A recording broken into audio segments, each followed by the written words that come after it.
First of all, congratulations on this movie. It's such a entertaining watch. Very amazing story. Why was this a story you wanted to tell? Oh, thanks for having me on. Well, I liked it because when I read the script, it felt like a classic kind of Western Hmm. set in, you know, more of a modern setting. And I don't get an opportunity to play characters like this very often.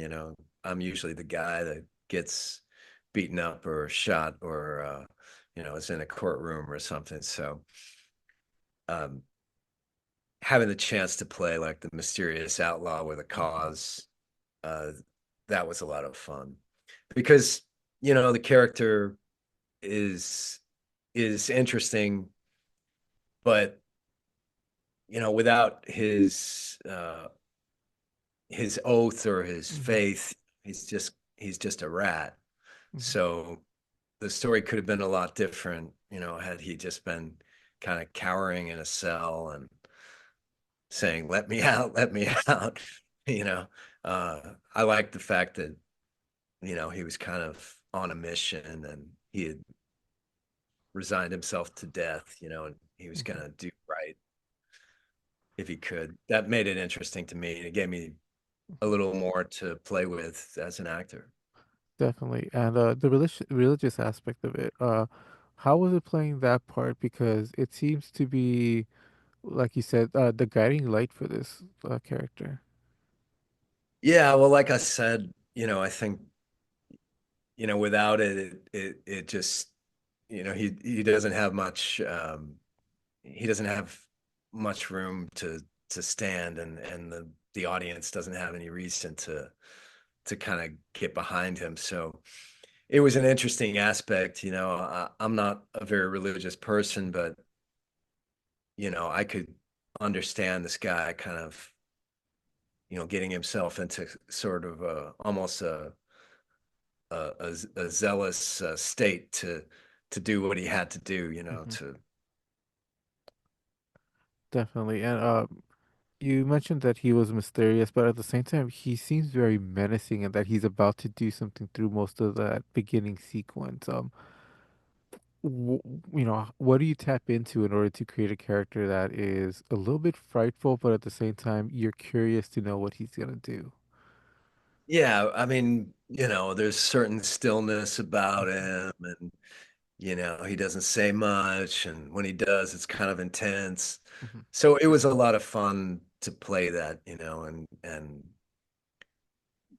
the thing is, our director, James Bamfield, he had a good handle on it, and he kind of, he would dial me back or Mhm. or tell me, like, just don't say it loud, and and that was great because when I watched the film, Mhm. I I hadn't quite predicted that how mysterious it would look, in with the character in the cell and everything. But I really I enjoyed it as an audience member. I had a fun time working on an action film.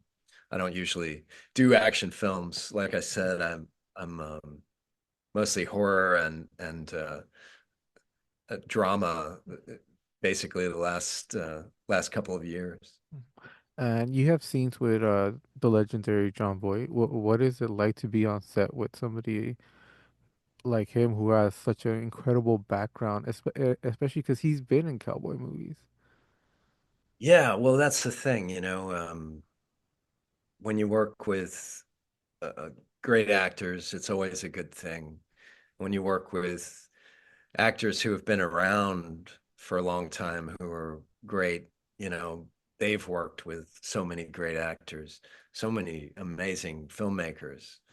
So you can learn a lot from those guys just by working with them. And I've always enjoyed that as an actor, working with actors of Mr. Voight's generation and that caliber. I've had the good fortune to work with a few of them, and you always learn something. If Um, you're not learning something working with those guys, you just can't learn anything. definitely. Um, this character, I don't want to give stuff away from the ending, but he has quite the story arc going towards Yeah. the end. For you as an actor, what is what kind of conversations do you have with a director in order to get to that point? I don't want to give away the ending, but yeah, get to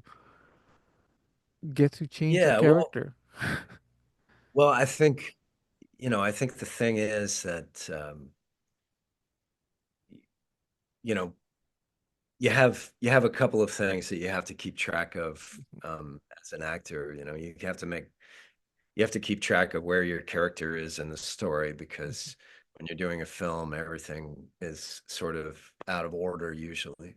So you have to know where you are emotionally uh, at all points as a character.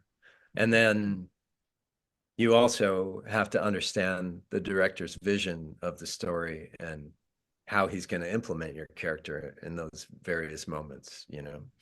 And there's a sort of, give and take and a strategy there on both sides. So you try to work together with the director and James Bamfield, he was great. And um, he comes from a stunt background, so all of the action sequences where he would go through them really quickly and confidently, and they looked great. And it was a relatively small film, but we had like a big production value.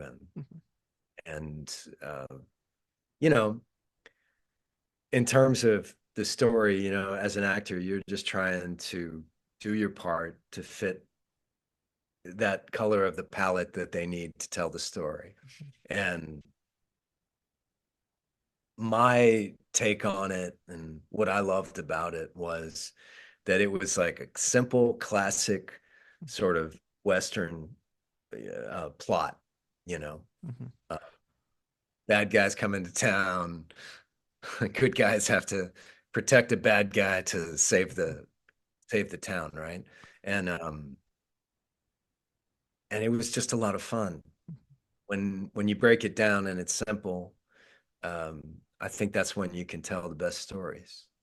Definitely. And your character in specific, so from the beginning, we can see he's very adept to what he does. What kind of training did you do in order to get down his style of fighting and his gunplay as well?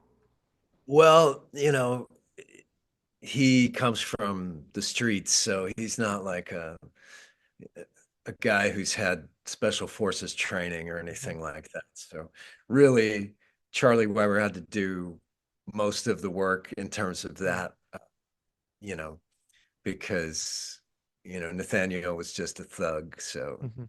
his his gunplay is really practical. And yeah, but it was fun. It was more about the attitude than Mhm. anything else, and just kind of getting that across. Because it's fun to play the bad guy and it's fun to Mhm. play the heavy, and I don't get a chance to do it a lot, so I had a lot of fun. Definitely. Well, congratulations on this film. You played an amazing character, I think.